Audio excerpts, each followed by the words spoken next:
Bonsoir chers internautes et bienvenue dans PP News. Au sommaire, la calligraphie dans le sang de Sylvestre, l'unité de contrôle veille à l'ordre dans la commune d'Abobo et les Brésiliens remportent la finale du tournoi dans la ville de Thiébissou.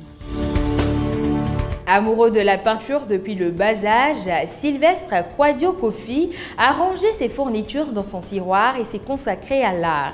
Avec une bonne expérience dans le métier de la calligraphie et des dessins, son service est très sollicité.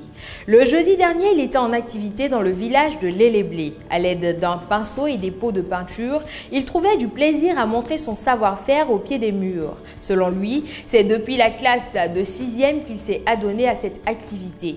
Même si Sylvestre n'a pas dévoilé le coût de ses prestations, il a fait savoir qu'il économise au moins 30 000 francs CFA par mois.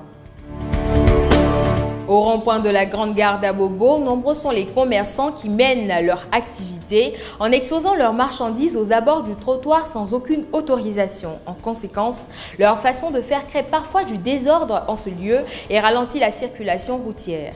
Ainsi, dans le souci de mettre fin à cette situation, une brigade de surveillance municipale a été mise sur pied. Le vendredi 18 septembre 2020, les agents de cette unité de contrôle ont effectué des patrouilles pour vider ce site de ces vendeurs encombrants.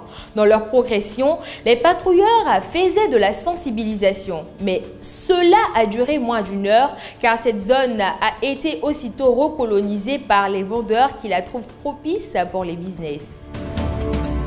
Depuis quelques semaines, la ville de Thiébissou et ses environs vibraient au rythme du ballon rond. En effet, un fils de la dite ville a décidé d'organiser un tournoi de football. À l'issue des phases éliminatoires, deux formations ont réussi à se hisser au sommet. Il s'agit de l'équipe baptisée les Brésiliens et celle du lycée. Ainsi, ces deux formations étaient en confrontation le dimanche 13 septembre 2020 dans le village de Koubi. Dès l'entame, les Brésiliens prennent le match en main. À la 10e minute de jeu, Tiakone se retrouve devant les buts du camp adverse. Après la deuxième mi-temps, Bazo Clotilon double la mise. C'est dans une liesse populaire que Kone et ses coéquipiers ont reçu des mains du parrain le trophée.